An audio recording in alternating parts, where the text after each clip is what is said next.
Ya, baik, selamat malam Bapak Ibu dan saudara-saudari sedama.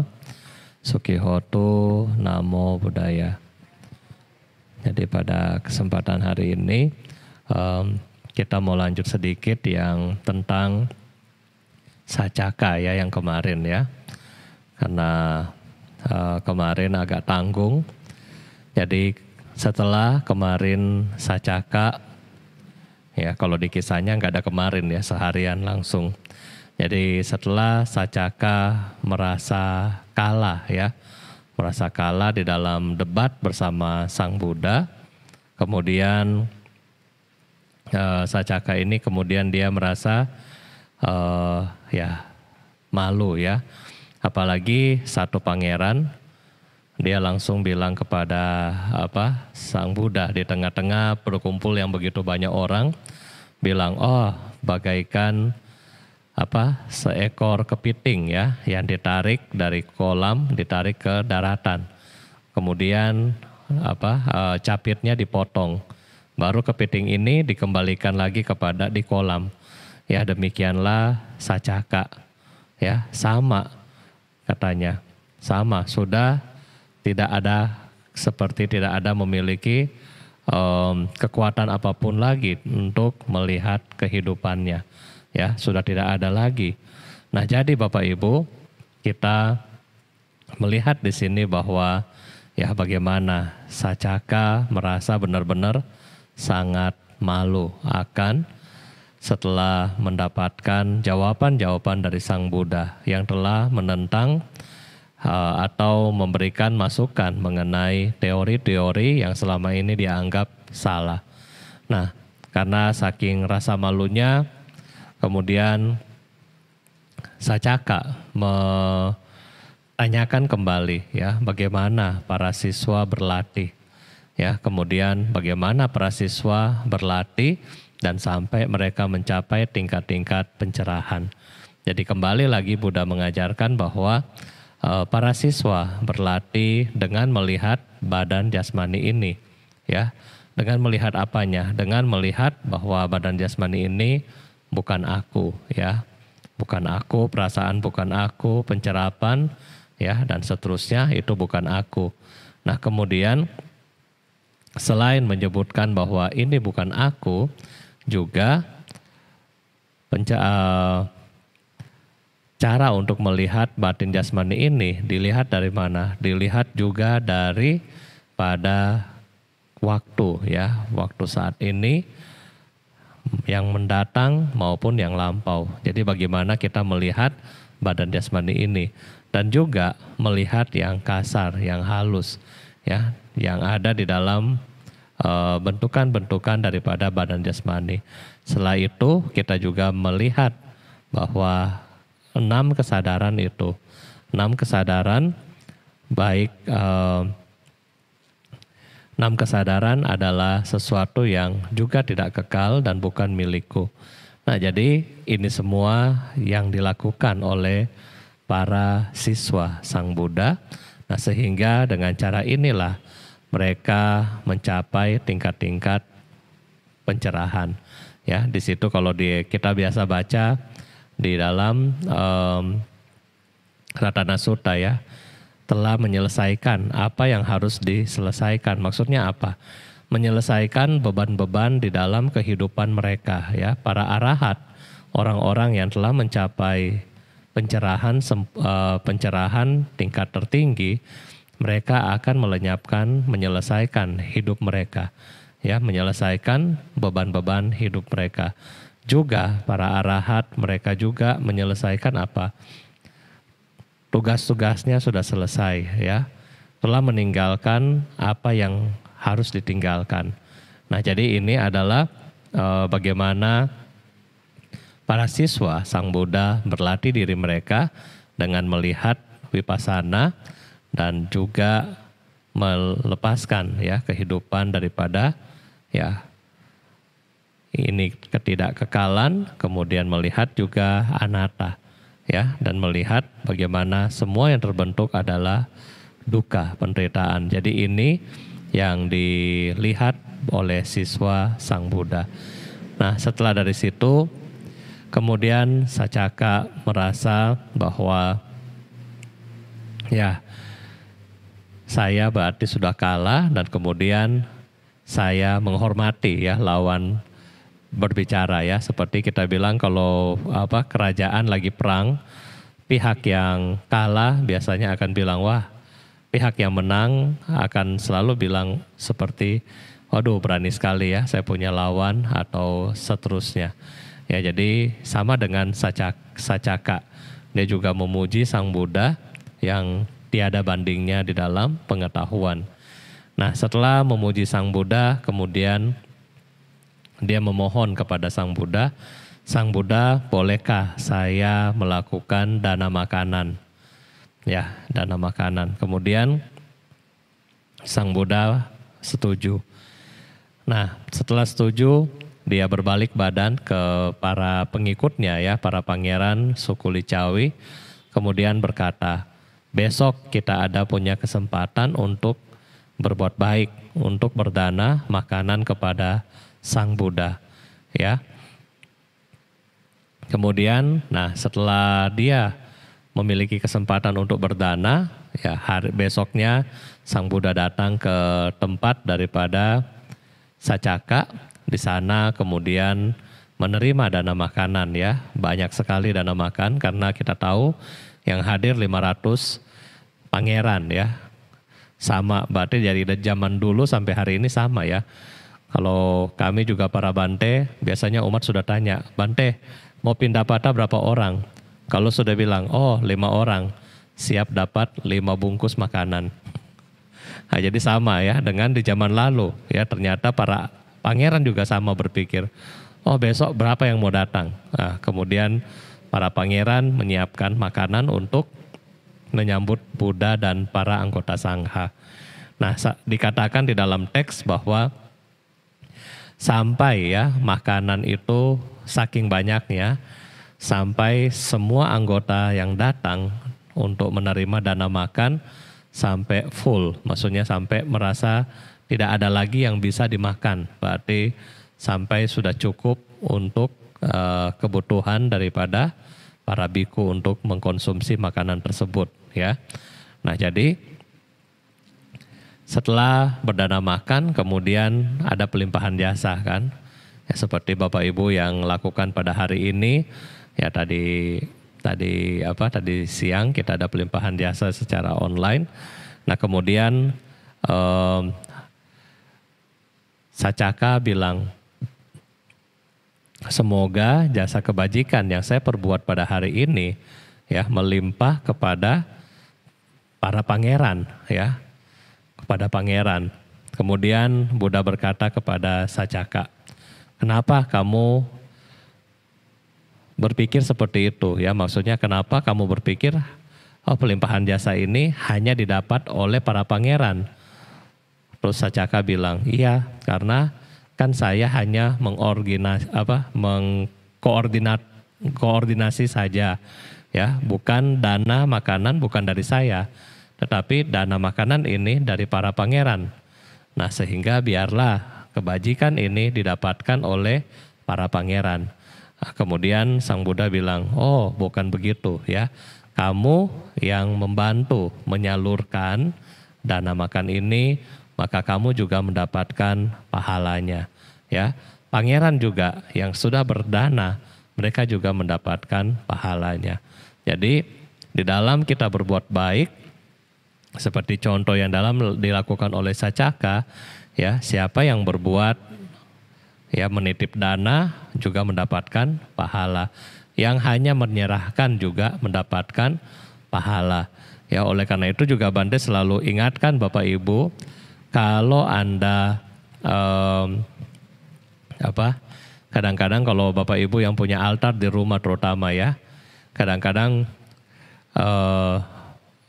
kita kurang rajin ya, kurang telaten untuk atur ya. Misalnya kurang telaten untuk ganti air ya, pasang lilin, pasang hio dan seterusnya. Dan kadang-kadang karena kita sibuk, kita selalu suruh orang.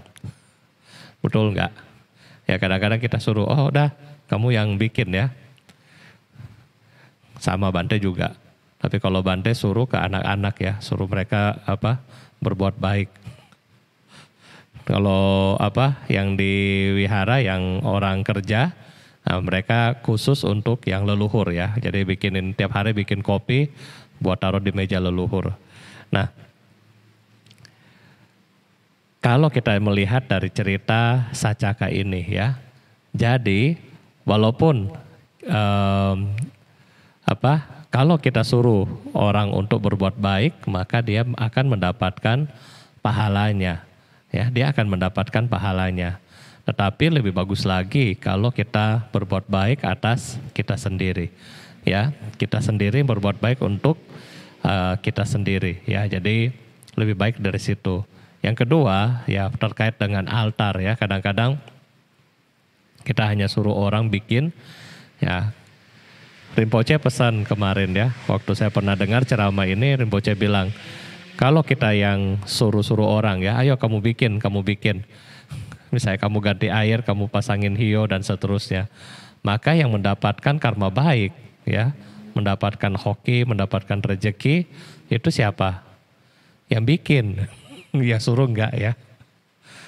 Ya itu. Jadi kalau bisa kita bikin ya. Jadi jangan sampai kita lupa dari situ.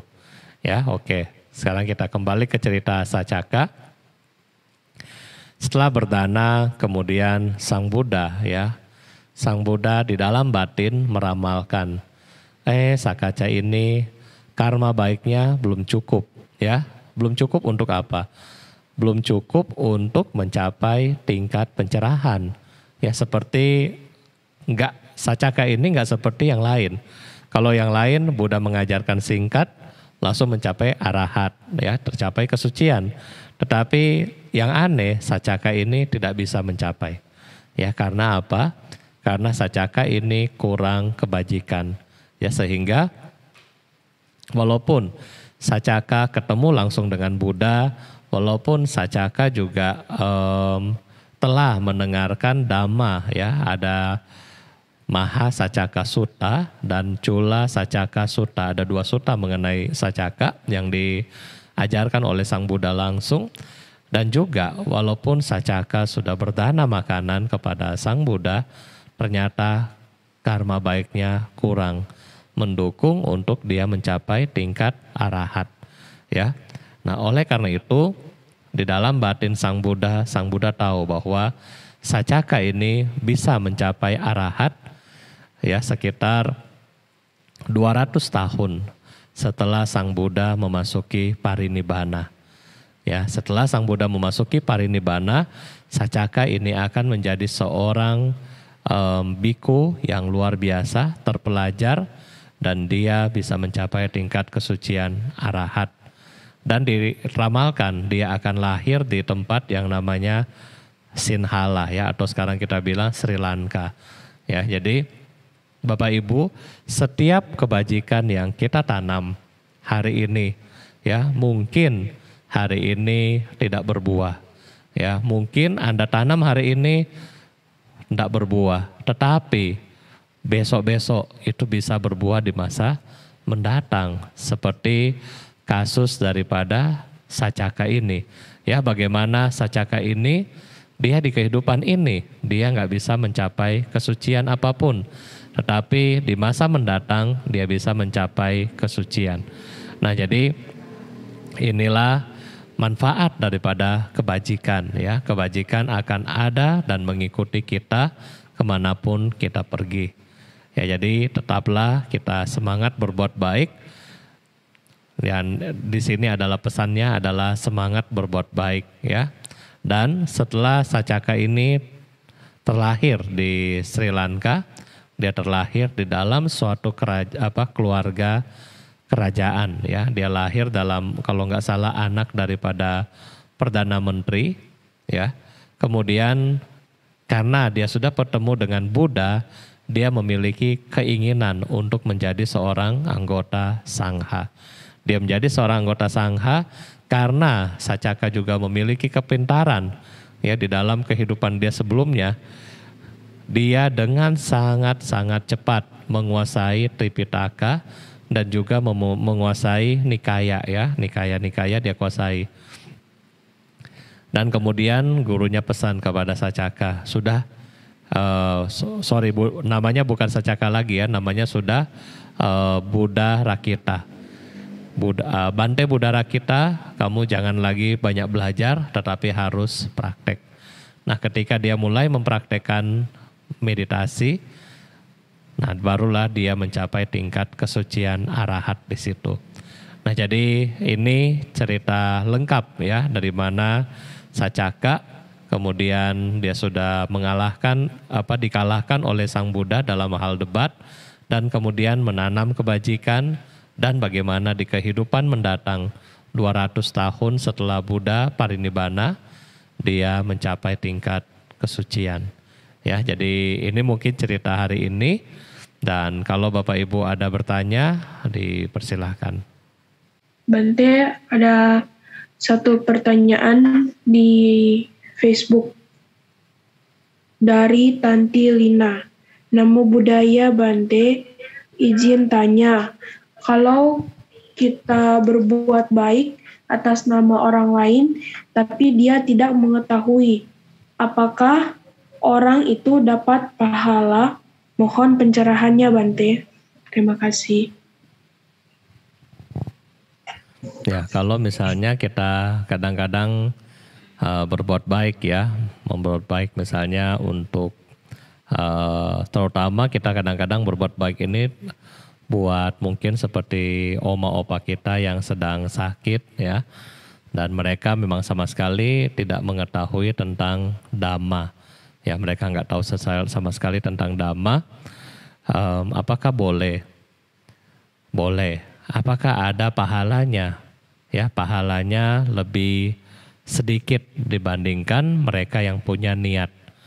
Ya, Bante kasih contoh. Kalau kita melihat cerita Sacaka yang tadi, Sacaka berkata kepada para pangeran, ayo berdana, dan para pangeran, oh iya, mereka melakukan, tetapi titip. Nah, karena mereka di situ sudah punya cetana untuk berdana dan dia titip, nah di situ dia punya pahala yang besar ya. Sedangkan kalau misalnya cetana tidak ada, ya cetana tidak ada, terus hanya dibuat pelimpahan jasa, maka hasil atau pahalanya lebih sedikit. Tetapi yang dapat pahala yang lebih banyak adalah citanti, karena citanti yang melaksanakannya. Ya, jadi itu hanya sama seperti dengan kita melakukan pelimpahan jasa. Mereka mendapatkan, tetapi tidak banyak. Ya, harus lakukan langsung. Dulu Bante pernah ada case yang seperti ini. Orang tuanya tidak pernah ke wihara juga ya, sama orang tuanya nggak pernah ke wihara, kemudian hanya anaknya yang ke wihara. Kemudian anaknya saat itu, ini waktu masih 2015, 2016 ya, anaknya itu bilang, Bante, mama saya sudah gawat di rumah sakit. Ya biasa ya, kalau sudah bilang sudah gawat di rumah sakit, ya mereka sudah mengharapkan Bante cepat datang ya, maksudnya cepat datang bawa tuh mama pergi. Ya biar biaya rumah sakitnya kurang mungkin gitu ya. Ya kadang-kadang orang ya berpikir begitu ya. Kadang-kadang Bante, apalagi yang mereka yang nggak tahu Dhamma itu, aduh kasihan. Kadang-kadang lucu ya. Kadang-kadang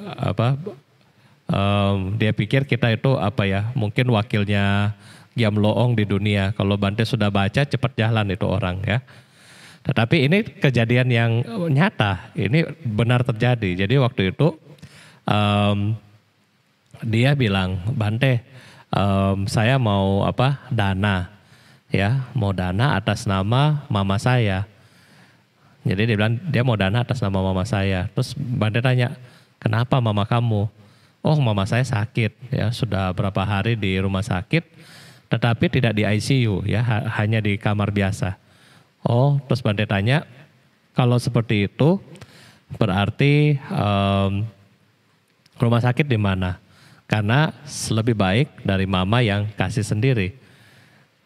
Nah terus dia bilang, oh ada di rumah sakit Karolus ya. Waktu itu sangat dekat dengan Buddha Metta dari Menteng kan dekat Cikini.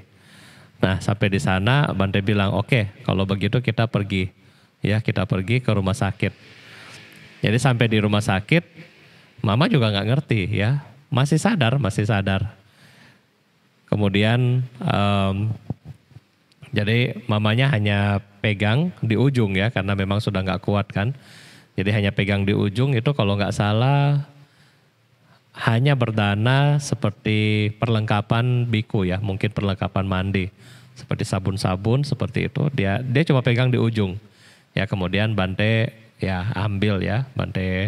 ambil, dia sudah anggap berdana. Nah pas itu Bante pergi jam 8.30 begitu, pulang ke wihara jam 10, ya kan jam 11 mau makan lagi, kok Dedek sudah bilang, Bante yang tadi Bante pergi sudah jalan. Kita juga heran, kedua, aduh, padahal itu apa ya?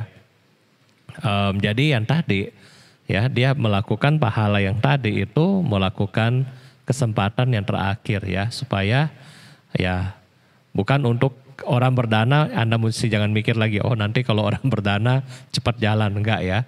Tetapi itu karena kebetulan ya, karena mungkin dia butuh pahala terakhir di dalam hidupnya, sehingga ya itu terkondisikan seperti itu. Ya jadi kalau bisa memungkinkan ya dia sendiri yang melakukan, Citanti. Tetapi kalau kondisi COVID seperti ini, ya ini agak susah ya. Mungkin kita bisa kasih tahu via video call dan seterusnya. Ya ini bisa mungkin dikasih tahu seperti itu, ya. Atau mungkin bisa ajak mereka, ayo misalnya berbuat baik, kan banyak sekarang di mana-mana kan banyak kan, ada bantu orang sakit, ada bantu orang sakit, ada yang bantu juga lihat wihara di mana, ini banyak sekali. Jadi bisa sekarang kita pilih dan kasih tahu sesuai dengan kecenderungan dianya, ya mungkin function, ya mungkin berdana apa ya, banyak sekali sekarang. Jadi Anda bisa kasih tahu dia ya. Terima kasih. Pertanyaan selanjutnya dari Lita Candito. Bante, saya mau bertanya. Seorang ayah function ikan lele, tapi beliau mengatasnamakan nama anak-anaknya semua. Apakah untuk itu bermanfaat juga untuk anak-anaknya? Sadu. Ya, kalau yang function ya, apakah bermanfaat buat anak-anak? Iya, ya anak-anak kita juga mendapatkan manfaat, tetapi yang kita perlu tahu di dalam pelimpahan jasa, kan pelimpahan jasa itu kita memberikan, kita sharing kan. Jadi yang dapat ini siapa? Yang dapat ini tentunya karmanya lebih kurang dari kita. Ini baru mereka akan mendapatkan manfaat yang sangat besar.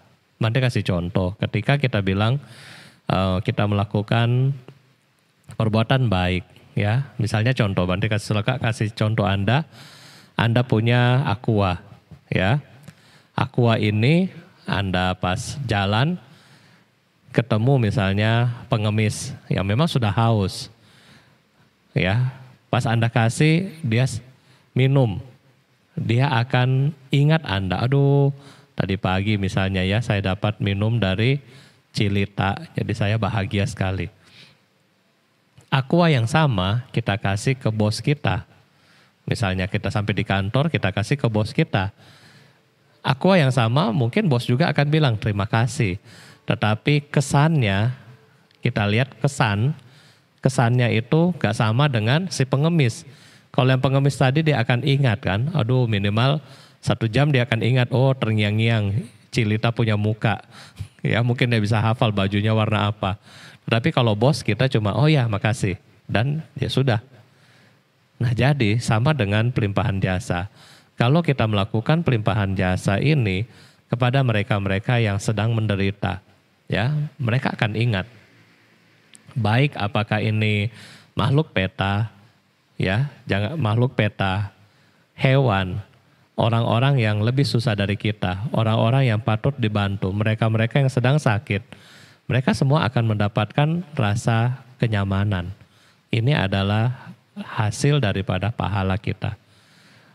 Kalau misalnya contoh, kita punya makanan, kita kasih ke hewan, misalnya contoh anjing ya, kita kasih dia. Minimal apa? Besok kita lewat dia nggak gonggong kita lagi. Ya, karena itu yang kasih makan saya kemarin, enak lagi. Siapa tahu saya nggak gonggong dikasih lagi hari ini. Nah, jadi seperti itu kan. Nah, karena dia kenapa? Dia lebih rendah levelnya daripada kita. Jadi pahala akan ketika kita melakukan pelimpahan jasa, mereka akan dapat lebih banyak ya dibandingkan dengan ketika kita memberikan kepada yang lebih atau levelnya sama dengan kita. Nah, oleh karena itulah ketika kita berbuat baik, kita mengatasnamakan orang yang dalam hal ini mereka sebenarnya mampu untuk melakukan kebajikan, tetapi mereka tidak melakukan kebajikan, maka pahalanya ada tetapi kecil. Ya, kalau bisa ketika Anda melakukan perbuatan baik, Anda bertekad seperti ini ya. Semoga dengan jasa kebajikan ini, misalnya nama si A, semoga dia dapat mengenal Dhamma dan dapat terkondisikan untuk melakukan kebaikan yang sama. Nah, jadi dengan cara ini kita berharap ya, kita berdoa bahwa semoga kebajikan yang sama dia bisa lakukan di masa mendatang. Nah, jadi seperti ini adalah lebih baik. Jadi orang atau yang kita maksud dia bisa lebih sadar dalam hal kebajikan. Ya, itu bisa, tetapi butuh waktu yang cukup lama. Ya, terima kasih. Dan selanjutnya ada pertanyaan di Facebook dari Mary Wijaya. Selamat malam Bante, semoga selalu sehat dan bahagia. Saya mau tanya, seorang anak yang setiap hari baca parita apakah dapat mengkondisikan karma anak tersebut? Terima kasih Bante. Seorang anak membaca parita, apakah dapat mengkondisikan karma daripada anak tersebut? Mungkin kebalikan kayaknya ya, orang tua yang membacakan parita ke anak ya. Kalau anak baca parita ke orang tua, mungkin dari 100, cuma ada 5, yaitu Clayton salah satu. Ya, berarti ya kalau misalnya kita membaca parita, apakah mengkondisikan karma ya kepada anak? Mengkondisikan iya, karena kenapa? Ketika kita baca parita dan yang Anda perlu tahu ya, mengkondisikan di sini itu bukan mengkondisikan yang seperti ini, misalnya semoga anak saya pinter ya, atau semoga anak saya sukses, atau mungkin semoga anak saya dapat mobil, dapat bonus, gajinya gede. Ya, bukan yang kondisi seperti ini, tetapi ketika Anda sering baca parita, Anda terkondisikan untuk apa? Ketika anak Anda ngomel sama Anda sabar. Oh, ini tuh Buddha bilang anicca. Ya, Anda sabar. Ketika anak Anda misalnya, mungkin ada anak Anda yang jorok kamarnya atau berantakan dan Anda nggak suka lihat, Anda akan lebih sabar. Aduh, ya kan? biasanya sebelum sebelum rutin baca parita, begitu lihat langsung meledak. Sekarang begitu lihat dimaklumi. Nah, itu adalah kondisi karma baik. Ya, mengkondisikan kita menjadi orang yang lebih baik, lebih sabar. Jadi itu secara tidak langsung manfaat daripada kita baca parita ya. Yang lain yang Bante bilang, mobil, dapat HP, dapat jabatan, dapat semua itu bonus ya. Jadi itu hanya bonus, tetapi parita melindungi siapa? Melindungi diri sendiri. Dari mana? Yang tadi Bante bilang, dari rasa marah, rasa benci, rasa kesel, rasa curiga, rasa iri dan semuanya. Ya, terima kasih Cimeri.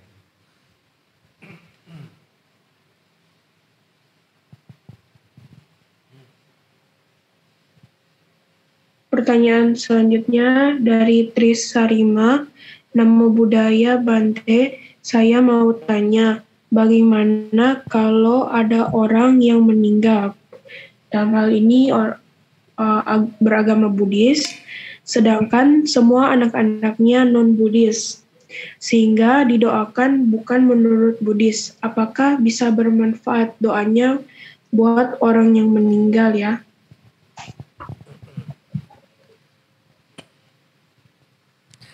Jadi misalnya yang meninggal Buddhis, doanya bukan Buddhis, apakah bermanfaat ya? Bermanfaat, tetapi tidak tidak fulfill begitu, tidak penuh.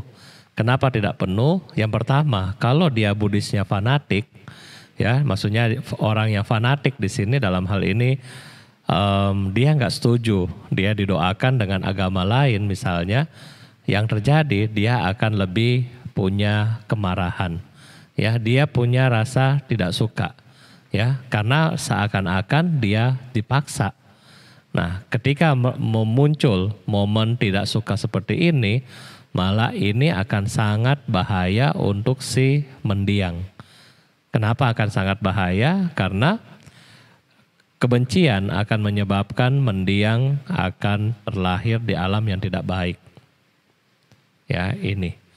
Nah, ketika misalnya mendiang yang biasa-biasa aja, ya sudahlah, mau didoain, nggak didoain nggak apa-apa.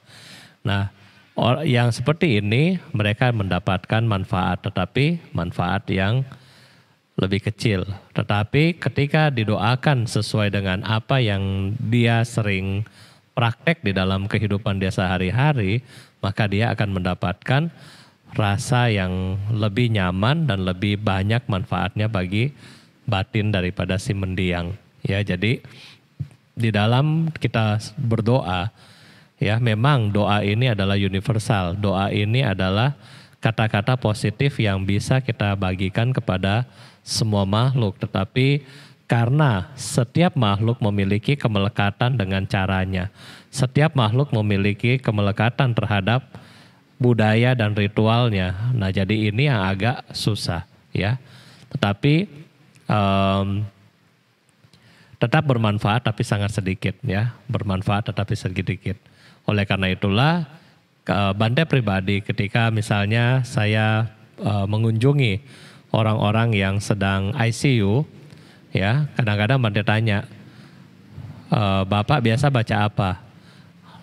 Liam Keng suka ke wihara mana biasanya? Oh, kalau dia bilang, oh misalnya pergi ke wihara Theravada. Oh, Bante langsung bilang baca Itipiso atau Wandana banyak-banyak. Ya. Oh, kalau saya ke wihara mana? Ya, nggak ke wihara Bante. Jadi kemana? Cuma buka toko sibuknya. Ya, kalau cuma sibuk buka toko, ya udah Bante paling bilang udah baca Amitabha aja banyak-banyak. Karena mereka akan lebih gampang untuk mencerna itu, ya, dibandingkan dengan kita, oh Bapak tutup mata ya, Bante baca Dhammacakkappavattana Sutta. Belum selesai dia sudah bosan. Ya, karena dia nggak paham, ya. Jadi ketika kita doa, ya, terutama mereka yang tidak mengerti Dhamma terlalu banyak, kita harus memberikan pemahaman yang lebih fleksibel kepada mereka. Ya, tentunya kalau kita doa seperti yang tadi panjang, nah mereka juga belum tentu paham, ya. Terima kasih. Pertanyaan selanjutnya dari Yenien. Izin bertanya Bante, kalau koko saya yang baru 3 hari meninggal beragama Kristen, lalu kita pelimpahan jasa, apakah berguna? Terima kasih Bante. Ya, baik Cieni. Jadi jawabannya kurang lebih mirip dengan yang tadi, ya. Apakah berguna? Tetap setiap kebajikan yang kita lakukan dengan motivasi yang tulus akan berguna. Tetapi menolong atau tidak menolong itu kembali lagi pada karma masing-masing daripada si makhluk, ya. Karma masing-masing daripada si makhluk. Bante kasih contoh, Anda yang punya anak di rumah, Contoh, Anda tahu bahwa jangan ke wihara ada yang lain. Misalnya Anda tahu bahwa kursus bahasa Inggris itu bagus dan sangat penting untuk masa depan. Ini contoh. Dan kemudian Anda akan bilang, oh anak-anak pergi belajar bahasa Inggris. Tetapi anak kita kadang-kadang apa? Ketika disuruh belajar, nggak mau, malas ya. Dia nggak mau belajar. Yang itu yang mati. Dia nggak mau belajar ya. Dia susah main game saja dan seterusnya. Pada akhirnya ya, yang rugi di sini itu siapa? Yang rugi di sini adalah anaknya sendiri. Kalaupun anak kita pergi kursus, badannya pergi, tetapi pikirannya nggak pergi. Ya, pikirannya nggak pergi. Apalagi kalau zaman sekarang. Ya, kalau tadi kayak hari ini Bante ada 2 Zoom ya. Zoom yang pertama pagi-pagi untuk sekolah Dharma Suci. Kalau biasa buat anak sekolah Bante akan panggil. Yang tutup kamera pasti Bante panggil. Karena Bante tahu yang tutup kamera belum bangun, masih tidur, atau kadang-kadang masih main game. Nah, jadi itu yang Bante panggil. Nah, sama dengan pelimpahan jasa. Ketika kita tahu pelimpahan jasa doa ini baik untuk mereka. Tetapi kadang-kadang ya itu Bapak Ibu ya. Mereka sibuk sendiri. Mereka karena kurang memiliki keyakinan, mereka sibuk sendiri, mereka sehingga manfaat itu sangat-sangat sedikit. Ya, sangat-sangat sedikit. Tetapi apakah bermanfaat? Seada tapi sedikit. Bante kasih kembali contoh, ketika anak-anak kita pergi les, ya walaupun dia nggak serius, tetapi ketika kita tanya, air itu apa bahasa Inggrisnya? Oh, water mom. Nah, setidaknya satu vocabulary dapat ya, dibandingkan suruh bikin kalimat pasti nggak bisa. Tetapi kata per kata dia pasti bisa dapat. Nah, sama dengan pelimpahan jasa yang kita salurkan kepada mereka-mereka yang kecenderungan daripada pikiran, kecenderungan daripada batin yang belum memiliki keyakinan yang penuh. Dan mereka, yang kedua, mereka merasa mereka tidak perlu dengan kebajikan kita. Nah, maka itu hasil yang kita berikan kepada mereka lebih sedikit. Ya, mungkin ini. Terima kasih. Pertanyaan selanjutnya dari Veilin Valentin. Malam Bante, Namo Buddhaya. Saya ingin bertanya, bagaimana caranya agar di kehidupan selanjutnya saya bisa kembali berjodoh dengan keluarga yang sama? Contohnya ibu dan ayah di masa sekarang. Terima kasih Bante. Wah, berarti Civeilin ya. Civeilin berarti papa mamanya baik banget ya, berarti sampai memiliki keinginan untuk berjodoh kembali di masa mendatang ya. Nah, caranya bagaimana? Ketika kita ingin memiliki ikatan karma yang kuat, maka sering-sering berbuat kebajikan yang sama ya. Bikin hobi yang sama. Maka kita mungkin akan ketemu di tempat yang sama. Jadi intinya itu ya. Misalnya Anda suka baksos, berdua pergi baksos. Ajak papa mama pergi baksos. Anda suka kemana? Ke wihara. Ajak mereka ke wihara. Baru Anda suka misalnya apalagi pergi function. Ajak mereka pergi function. Jadi dengan cara ini kita memiliki hobi yang sama. Kita memiliki keyakinan yang sama dan kita memiliki hubungan yang baik di dalam kebajikan sehingga kesempatan bagi kita untuk ketemu kembali itu sangat-sangat kuat ya, sangat-sangat kuat. Kalau misalnya yang ini tidak sama, apakah bisa Bante? Bisa bersama, tetapi yang satu misalnya jadi orang, yang lain belum tentu jadi orang. Ya, karena kurang kebajikan. Ya, jadi kebajikan yang sama akan membawa pada jodoh yang baik di masa mendatang. Ya, ini kurang lebih dari Bante ya. Terima kasih. Aja dari Cifung Li ya. Namo Buddhaya Bante. Izin bertanya, pada saat menjelang kematian, pikiran yang baik akan menuju ke alam yang baik. Pertanyaan Fung Li, bagaimana pasien COVID yang banyak penuh ketakutan, menangis, menjelang akhir ajalnya, dan lain-lain.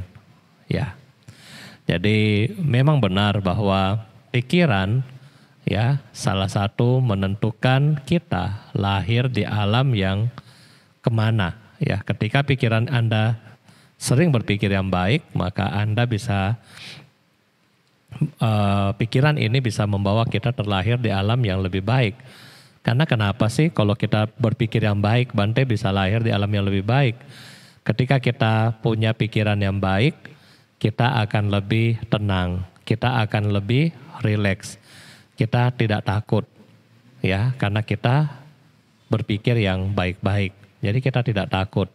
Karena kita tidak takut, maka apapun yang terjadi di dalam diri kita nggak panik. Contoh, ketika kita sudah tadi Bante lagi jam 12, tadi siang jam 12, jam 1 waktu di Manado ya, kita membahas mengenai biasa ya, anicca. Ketika kita membahas mengenai anicca, ini contoh. Bagi orang yang sudah paham dengan anicca, begitu Bapak Ibu misalnya, ya kita semua akan berangkat. Ya udah Bante aja deh yang contoh. Bante di rumah sakit dan Bante di dalam kamar misalnya kamar operasi karena Bante sudah pernah masuk ya. Waktu endoskopi Bante sudah pernah pergi. Nah, waktu awal-awal juga sama ya. Oh, anicca itu begini. Waktu masuk di opnam. Selama ini saya nggak pernah opnam. Tetapi kemarin 2019 itu di opnam sekali. Ya, dari kecil nggak pernah masuk rumah sakit dan opnam ya, nginap itu nggak pernah. Nah, ketika opnam yang Bante cuma paling takut adalah satu, ya kalau suntik nggak masalah, tetapi kalau infus, nah itu yang paling saya takut, ya. Jadi ketika di opnam, kemudian ya suster sudah datang kan, sudah tanya, Pak, ini mau diinfus, aduh hati langsung dak-dikduk ya. Kemudian dia tanya lagi, aduh Bapak punya ini ya uratnya kecil katanya. Nah makin dia pukul, hati makin jantung makin lebih cepat ya. Padahal sudah ngerti itu anicca. Tetapi, nah di dalam keadaan kita panik, ketika proses sudah selesai, toh kita bilang, ya sudah ini kan harus saya terima, badan ini mesti sakit. Ya sudah, dan badan ini kita akan pergi sendiri. Ya, walaupun Bante punya kenalan banyak, ya di sini Bante punya kenalan banyak. Misalnya Bante minta tolong, Cifung Li kan umat Bante, tolong deh Cifung Li yang diimpus saya yang baik. Nggak bisa kan? Kan nggak ada cerita begitu. Ya misalnya Cifung Li yang diimpus, Bante yang sembuh. Nggak bisa. Ya walaupun mungkin Cifung Li bilang, sudahlah jangan suntik Bante, suntik saya aja. Tapi mesti Bante pelimpahan jasa ke Bante. Nggak bisa sembuh tetap ya. Nah ketika posisi saat itu, ketenangan perlu. Jadi ketika di ruang itu Bante ya sudah, ya memang ini Buddha bilang lah, inilah ini adalah ujian praktek, ya belum ujian benernya, masih praktek, ya. Ketika kita ujian praktek yang tadi, oh begini yang Buddha bilang ya, datang sendiri, pergi sendiri, ya, rasa sakit sendiri, nggak ada yang bisa temenin juga. Paling di samping, kita sakit, yang temenin yang jaga kita bisa sakit, enggak. Ya dia bisa ketawa main HP. Kita yang tetap sakit. Nah jadi ketika kita merasakan bahwa ketidakkekalan akan ada di dalam diri kita paham ini, ketika kita yang sakit, kita akan sadar bahwa oh ini yang Buddha bilang, anicca. Ya. Ketika nanti kita Bante juga sama ya, masuk ke dalam ruang operasi juga sama, dengar ya. Tit itu kan, dia punya mesin segala macam. Oh biasa-biasa aja. Ya kan, biasa-biasa saja. Tetapi kalau orang yang tidak pernah, tidak paham mengenai anicca. Ini sangat-sangat kasihan. Ya, seperti yang Bante cerita kemarin dari salah satu umat Buddha kita, orangnya terkenal, Bante nggak usah sebut nama ya. Dia bilang, Bante, saya sadar, ya, saya juga takut. Tetapi lihat di sebelah ada ibu baru masuk. Ya, entah berapa lama kemudian sudah bungkus tuh ibu, udah hilang. Ya, lihat lagi sudah spray baru, orang baru datang lagi. Dia bilang, ada di sebelah bapak-bapak, batuk-batuk. Habis lihat batuk, kok berhenti? Langsung dengar suara tet. Jadi trauma, ya. Jadi bagaimana menjaga pikiran? Nah, ibu ini berbagi. Nanti Bante coba mau undang ya. Mudah-mudahan dia mau sharing. Dia cuma bilang, untung saya sering berbuat baik. Untung saya sering nianfo, ya. Jadi walaupun nggak mengerti ketidakkekalan, tetapi punya modal berbuat baik sama sering nianfo, ini yang membuat dia kuat. Ini yang membuat dia bertahan. Dia bilang, Bante, kalau kita nggak pernah berbuat baik, nggak pernah ke wihara, nggak pernah nianfo, lihat itu kiri kanan tumbang satu-satu, aduh dia bilang. Apalagi dia bilang ke kondisi itu nakes, kasihan, ya.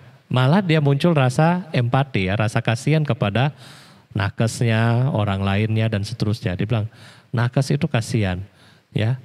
Saking kasihannya sudah jalan di sebelah, nakes belum angkat. Ya di sebelah sudah jalan, nakes belum angkat. Ya karena apa? Ya bagaimana ya, sudah gak punya kekuatan untuk ya itu ya bersihin, istilahnya mungkin ambulansnya penuh atau bagaimana ya, harus ada proses yang lain. Nah jadi seperti ini Bapak Ibu ya, ketika kita sebagai telah memiliki rasa pengetahuan Dhamma yang baik, inilah makanya Buddha bilang Dhamma akan melindungi mereka yang mempraktekannya. Ketika Anda belajar dan praktek, itu akan melindungi Anda. Ketika at least ketika masa-masa kita seperti itu, ya ini akan melindungi kita. Bagi mereka yang di dalam masa-masa seperti ini kemudian banyak yang tumbang, ya banyak yang meninggal dengan kondisi yang tidak baik, apa yang terjadi? Kalau mereka tetap memiliki keyakinan ya atau memiliki kebajikan apapun agamanya, itu bisa tetap membuat pikiran mereka kembali stabil, ya. Memang mereka meninggal, tetapi hanya detik-detik tertentu yang membuat pikiran mereka jelek, ya. Mungkin dia masih mau ingat anaknya, mungkin dia mau ingat misalnya kunci berangkasnya di mana, mungkin dia mau bikin surat wasiat tapi sudah nggak bisa ngomong dan seterusnya. Nah ini bisa terjadi, tetapi ingatan ini hanya sekedar. Ketika dia sadar dia sudah meninggal, dia akan sadar, oh nggak apa-apa, saya sudah sering berbuat baik, dia bisa lebih tenang.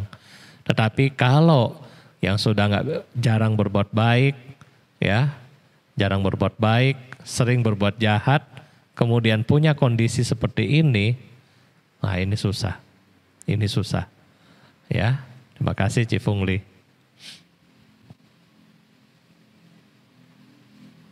Oke, pertanyaan selanjutnya dari Yeni Yakin.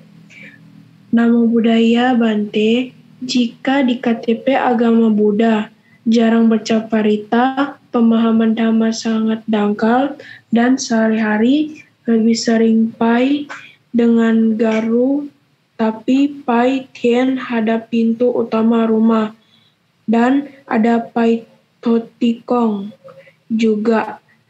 Dan saat sembahyang itu terucap semoga semua makhluk berbahagia. Apakah dibolehkan melakukan atau menganut itu? Bagaimana pandangan terhadap keadaan tersebut menurut agama Buddha sesungguhnya? Terima kasih Bante. Ya baik, jadi kalau misalnya kita hanya pai-pai ya, kita pai-pai, boleh nggak Bante sebagai umat Buddha? Umat Buddha tidak melarang umat-umatnya untuk sembahyang, ya. Jadi walaupun kita beragama Buddha secara KTP, kita tetap boleh pergi ke kelenteng pai-pai. Kita boleh sembahyang di tent di depan rumah kita, boleh. Nggak ada yang salah dengan sembahyang. Tetapi yang di sini yang Buddha ajarkan kepada kita adalah bagaimana meluruskan pandangan kita, ya, pandangan kita terhadap kehidupan ini. Jadi inti daripada ajaran Buddha adalah hanya meluruskan pandangan kita, jangan sampai salah. Contoh, ketika kita pai-pai, ya, kadang-kadang karena ketidaktahuan kita, ya, kembali lagi karena kita tidak tahu, kadang-kadang apa yang terjadi? Misalnya pai-pai ke tien di depan kan, tolong ya, saya hari ini mau buka toko, semoga toko saya laku. Ya, semoga omsetnya banyak, ya, dan seterusnya. Apakah itu boleh, Bante? Boleh.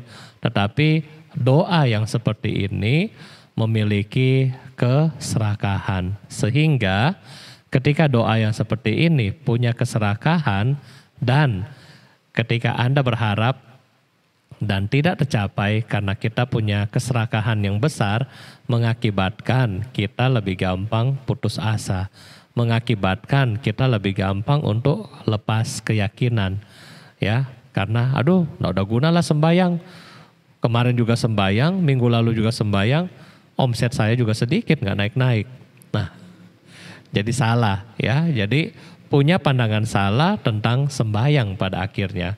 Nah, oleh karena itulah dengan kita belajar agama Buddha, Buddha memberitahukan kepada kita bahwa di dalam kita melakukan ritual sembayang boleh, tetapi lakukan dengan cara yang benar. Misalnya, ketika kita sembayang seperti tadi Ci Yeni bilang bahwa kita menyebutkan semoga semua makhluk berbahagia, itu boleh. Ya, atau ketika kita di kelenteng, kita pergi pai-pai. Misalnya kalau di Manado yang terkenal Macopo. Anda pergi ke kelenteng Macopo di sini, kemudian Anda pai-pai dan bertekad mengucapkan terima kasih atas kebajikan yang dilakukan beliau di masa hidup sehingga menuntun beliau lahir di alam dewa, di alam surga, dan di kehidupan beliau di alam surga pun membantu orang banyak. Nah, jadi dengan teladan ini yang kita ambil daripada ketika kita sembahyang, ini baru baik. Ya, dan kalau kita belajar dari sutta-sutta, Bapak Ibu, bahwa para dewa juga datang untuk belajar sama Sang Buddha. Ya, karena kenapa?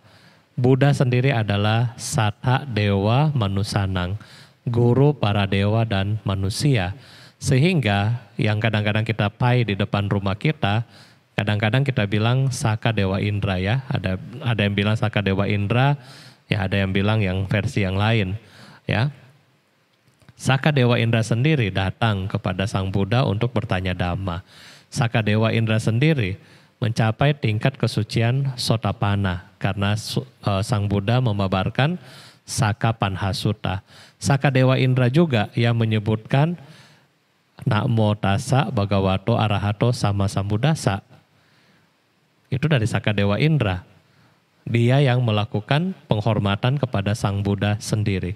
Berikutnya Saka Dewa Indra juga yang di dalam Ratana Sutta disebutkan Yanida Bhutani Samagatani Bumani Wa Yakni Wa Antalike Tata Gatang Dewa Manusa Pujitang Budang Nama Sama Damang Nama Sama Sanggang Nama Sama Swati Hotu.